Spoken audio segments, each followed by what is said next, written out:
සිටි හෝල්ඩින්ස් ලගේ ඇනලිසිස් එකක් අපි කරන්නේ. මෙතන ඔයාලට අනිවාර්යයෙන්ම හොයලා බලන්න වෙන කන්ඩිෂන් ටිකක් මම එක්ස්ප්ලেইন කරනවා. මොකද මේක ටිකක් රෙඩ් ෆ්ලැග්ස් දීලා තියෙනවා. ඒ සම්බන්ධයෙන් අපි ඒ ටිකත් කතා කරමු. මෙහෙමයි සාමාන්‍යයෙන් බිස්නස් එක හොඳ නරක කියලා එහෙම කරන්න බෑ. ඔයාගේ ඔබ්ජෙක්ටිව් එකට ගැලපෙනවද නැද්ද? අන්න ඒක තමයි තීරණය කළ යුත්තේ. සාමාන්‍යයෙන් ප්‍රෝග්‍රෑම් වල නම් මේවා ස්කිප් වෙන විදිහට තමයි හදලා තියෙන්නේ. කෑෂ් ෆ්ලෝ මොඩල් සහ ෆන්ඩමෙන්ටල් මොඩල්. නමුත් අපි මේක පොඩ්ඩක් අධ්‍යයනය කරලා බලමු ඔයාලා මොන විදිහටද මේවා දකින්න ඕන කියලා. CT හෝල්ඩින් එකේ බලන්න මෙතන මාකට් ප්‍රයිස් රිස්ක් කියලා එකක් දීලා තියෙනවා. මෙතන තියෙනවා ඔයාලා බලන්න susceptible to market price rising from uncertainties of future values. මෙහෙමයි බිස්නස් එක වැලියු එක ඩ්‍රොප් වුණොත් මොකද වෙන්නේ? අනිවාර්යයෙන්ම ප්‍රයිස් එක නම් ඩ්‍රොප් වෙනවා. ඒක සාමාන්‍ය දෙයක්. නමුත් ඇයි ඉතින් ප්‍රයිස් එක රිලේටඩ් විදිහට මෙයාලා ඉන්වෙස්ට් කරන්නේ? අන්න ඒක තමයි මෙතන තියෙන ප්‍රශ්නය. මෙතන වෝනින් සයින් එකක් එන්න තියෙනවා වගේ. අපි බලමු ඉස්සරහට. ඔයාලට මේක බලා ගන්න පුළුවන් මේ වැලියු එක ඩ්‍රොප් වුණාම ප්‍රයිස් එක ඩ්‍රොප් වෙනවා කියන එක බලා ගන්න පුළුවන්. දීලා තියෙනවා බෑන්ක්‍රප්සි ඇනලිසිස් එකක් channel එකේ. හරිද? මම link එක පහලින් දාලා තියන්නම්. අන්න ඒක බලන්න. ඒකෙදි මෙන්න මේක එක්ස්ප්ලেইন කරලා තියෙනවා. ඊළඟට මෙයාලා කියලා තියෙනවා මේ ප්‍රයිස් රිස්ක් එක අයින් කරන්නේ කොහොමද? ඩයිවර්සිෆිකේෂන් එකෙන් සහ ප්ලේසින් ලිමිට්ස්. මෙහෙමයි ඩයිවර්සිෆිකේෂන් එකෙන් ඔව් රිස්ක් එක අවම කරන්න පුළුවන්. හැබැයි ප්‍රයිස් එකේ රිස්ක් එක නෙමෙයි. තේරෙනවද? මොකද ප්‍රයිස් එක කොහොමද ෆ්ලක්චුවේට් වෙනවනේ. එතකොට ඇත්තටම ඩයිවර්සිෆිකේෂන් එක පාවිච්චි කරන්න ඕන වැලියු එකේ රිස්ක් එකට.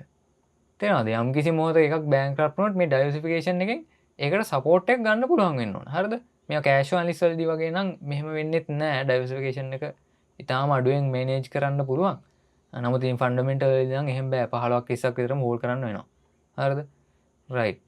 ඊට පස්සේ මෙයාලා බලන්න කියලා තියෙනවා investment decision are based on fundamentals rather than speculation. ඔව් ෆන්ඩමෙන්ටල් වලට ફોකස් කරොත් ප්‍රයිස් එක රිස්ක් එකක් වෙන්නේ නැහැ.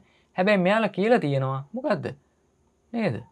මෙතන ප්‍රයිස් එක හින්දා මෙයාලගේ performance එක එහා මෙහා වෙන්න පුළුවන් කියලා. එතකොට මෙතන ටිකක් conflicts වැඩි.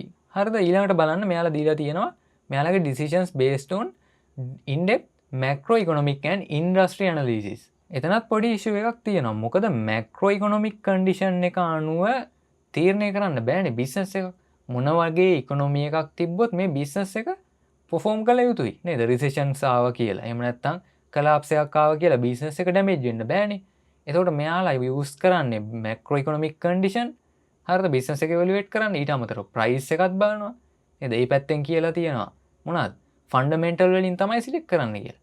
එතකොට මේතන පොඩ්ඩක් conflicts වැඩි. මේක අනිවාර්යයෙන්ම හොයන්න වෙනවා. මොකද්ද මේ වෙන්නේ කියලා. හරිද? මෙයා සාමාන්‍යයෙන් ලියන්නේ මේ annual report හදන්නේ මට මතක විදිහට chartered accountant ලා. හරිද?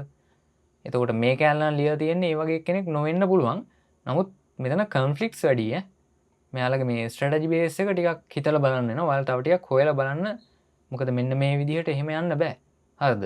macroeconomic condition බලනවලු, price එක බලනවලු, ඊට පස්සේ fundamental උත් බලනවලු ඒ පැත්තෙන්. එහෙම සාර්ථක නැහැ නේ price එක කියන එක කොහොමදත් මේ use වෙන්න බෑනේ. තේරෙනවද? හැබැයි මෙහෙමයි ඉතින් short term වගේ නම් ඉතින් මේක පොඩ්ඩක් හිතලා බලන්න පුළුවන්. නමුත් ඉතින් long term නේ ආයුත්තේ නේද? investor කෙනෙකුත් long term යනවා නම් price එක අදාළ නැත්නම් එයාට ඉතින් මේ වගේ holding company එකක් එහෙම කරලා හරියනවද? අන්න එහෙම හේකුත් තියෙනවා. ඇඩිෂනලි මෙතන මතක තියාගන්න ඉකොනොමිකලි මැක්‍රෝඉකොනොමික් සහ මයික්‍රෝඉකොනොමික් කියලා කන්ඩිෂන්ස් තියෙනවා. ඒක අපි ඉකොනොමික් ඇනලිසිස් වලදී කතා කරමු. දැනට සාමාන්‍යයෙන් ෆන්ඩමෙන්ටල් තමයි යන්න ඕන. තව ටික කාලෙකින් කෑෂ් ෆ්ලෝ කතා කරනවා. හැබැයි මේ විදිහට කන්ෆ්ලික්ට්ස් වෙනවා නම් ඒක ටිකක් හොයලා බලන්න ඕන. මොකද බිස්නස් එකේ performance එක මේක මත තමයි රඳා පවතින්නේ. බිස්නස් එකේ performance එක කොච්චර හොඳ වුණත් වැඩක් නැහැ. ෂෙයා හෝල්ඩර්ස්ට අදාළ රිටර්න් එක දෙන්නේ නැත්නම්. ඒ නිසා අනිවාර්යයෙන්ම තව further studies කරලා analysis කරලා බලන්න ඕන. overall analysis එකක්ම අනිවාර්යයෙන්ම කරන්න මේ වගේ invest කරලා තියෙනවා නම්. අපි related party transaction වල ඉන්නේ. ඔයාලා මෙතන හොයන්න ඕන දෙයක් තියෙනවා. Mrs. R. Page, wife of deputy chairman නේද? මේ business එකේ deputy chairman ඇත්තටම director කෙනෙක් වෙනවලු double M private limited with which Cargies Retail Private Limited had regular transactions. මේකෙන් මොකක්ද අදහස් කරන්නේ? මෙන්න මේ chairman ගේ wife double M private limited කියලා business එක. private limited කිව්වහම හොඳට තේරුම් ගන්න. ඔයාලට මේ වගේ data ගන්න බෑ. එතකොට මේවත් එක්ක regular transactions එනවලු මොනාටද?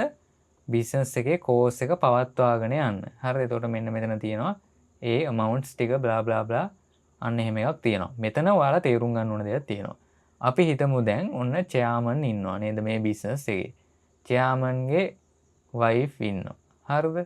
මම මේක දෙපැත්තටම explain කරන්නම්. අපි හිතමු දැන් මේ business එකට කෑෂ් ටිකක් මෙයාට දෙන්න පුළුවන්. අපි හිතමු මිලියන 100ක් කියලා.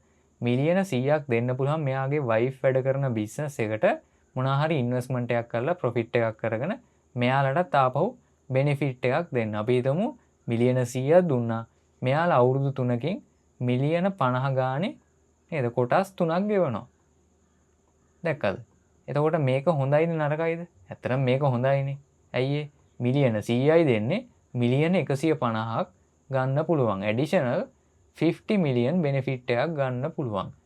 නමුත් මේකේ ප්‍රශ්නේ කියන්නේ මේක තනිකරම හාත්පසින් වෙනස් විදිහට පාවිච්චි කරන්නත් පුළුවන්.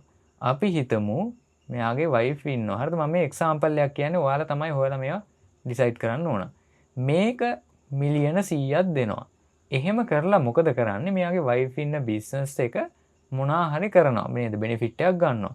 එහෙම කරලා නේද? මොකද කරන්නේ? ඇත්තටම පළවෙනි අවුරුද්දේ පේමන්ට් එකක් කරන්නේ නැහැ කියමුකෝ. දෙවෙනි අවුරුද්දේ පේමන්ට් එකක් කරන්නෙත් නැහැ. තුන්වෙනි අවුරුද්දේ මිලියන 100 ආපහු දෙනවා. මේක සාර්ථකද? මේක සාර්ථක නෑ. මොකද මේ මොහොතේ මිලියන 100ට අපි මේ කතා කරන CT holding එකට මීට වඩා බෙනිෆිට් එකක් ගන්න පුළුවන් නම් ඒක ගන්න ඕන මේ වගේ දේවල් කරන්නේ නැතුව. ඒ වගේම තමයි අපි හිතමු මේක ණයට දෙනවා මොනකටද? 102ක් වගේ ඉන්ට්‍රස්ට් රේට් එකකට. එහෙම සාර්ථකද? 102කට ඉන්ට්‍රස්ට් රේට් එකකට දෙන්න බෑනේ. මොකද FD එකක් සාමාන්‍යයෙන් 108ක් විතර වෙනවනේ. එතකොට මේ මිලියන 100 FD එකට දාන එක ප්‍රොෆිටබල් මේ වගේ තැනකට ට්‍රාන්සැක්ෂන් එකක් කරනවට වඩා. ඒ නිසා මේක ටිකක් හොයලා බලන්න. මොකද මේක රෙඩ් ඇලර්ට් එකක් ඔන්න දීලා තියෙනවා. ඊළඟට මෙතනම ආයේ පොඩි ප්‍රශ්නයක් තියෙනවා. බලන්න short term employee benefits paid to key management. short term. හරිද? මේකත් ආයේ ක්‍රිටිකල් පොයින්ට් එකක්. මොකද ෂෝට් ටර්ම් දීපුවම ඇත්තටම ප්‍රයිස් ෆ්ලක්චුවේෂන් එකට දුන්නොත් එහෙම මොකද වෙන්නේ? අන්න ලොකු ප්‍රශ්නයක් නේද? ලොන්ග් ටර්ම් එකේ වැලියු ගේන් එකට වඩා ෂෝට් ටර්ම් එකේ ප්‍රයිස් ගේන් එකට බෙනිෆිට් දීලා නම් අන්න බිස්නස් එක කොහාටද යන්නේ? හරිද? එතකොට ඔන්න නෝට් 8.1 දීලා තියෙනවා. ඔයාලා ගිහිල්ලා ඒක තීරණය කරලා හදා ගන්න ඕන. ඊට පස්සේ බලන්න no unsecured loans to directors have been granted during this year. unsecured කියන්නේ මොකද්ද? අපි හිතමු ඩිරෙක්ටර් මොනවා හරි ණයක් ගන්නවා. මිලියන 100ක් ගන්නවා. මොනකටද? එයාගේ ෂොප් එකක් හදා ගන්න. හරිද? එතකොට ඒකටත් මිලියන 100යි. secured loan කියන්නේ බැරි වෙලාවත් මේ ණය ගෙවන්න බැරුව ගියොත් මොකද වෙන්නේ? මේ ෂොප් එක CT holding ලට අයිති වෙනවා. එතකොට මෙයාලා කියන්නේ මොකද්ද? unsecured විදිහට දීලා නැහැ. unsecured විදිහට දීලා නැහැ. හැබැයි ඔයාලා හොයන්න ඕන සිකියෝ විදිහට දීලා තියෙනවද? අන්න ඒව මොනවාද නේද? මොනකටද මේ කෑෂ් යන්නේ? අන්න ඒක හොයලා බලන්න ඕන. හරිද? ඊට පස්සේ මේ රිලේටඩ් පාර්ටි කියන්නේ මෙන්න තියෙනවා ක්ලෝස් ෆැමිලි මෙම්බර්ස්ත් එක්ක කරන දේවල් කියලා. මේක ඔයාලට අනිවාර්යයෙන්ම හොයලා බලන්න ඕන මේ තුනම. තේරුණාද? පළවෙනි එක තමයි මෙන්න මෙතන මොනවාද මේ රිලේටඩ් පාර්ටි ට්‍රාන්සැක්ෂන් එක මේ මිලියන් වලින් යන්නේ. තනිකරම මෙහෙම ඒක හොඳ පැත්තට වෙන්නත් පුළුවන් නරක පැත්තට වෙන්නත් පුළුවන්. ඔයාලා හොයලා බලන්න ඕන කොයි වගේ පැත්තකටද යන්නේ කියලා. ඊට පස්සේ ෂෝට් ටර්ම් එම්ප්ලොයී බෙනිෆිට් දෙනවලු. මොනවාද මේ බෙනිෆිට්ස්? අනිවාර්යයෙන්ම හොයලා බලන්න ඕන. ඊට පස්සේ unsecured loans to directors secured loans දීලා තියෙනවා වෙන්න පුළුවන් ඈ. මෙතන කියලා තියෙන්නේ unsecured loan දීලා නැහැ කියලා විතරයි.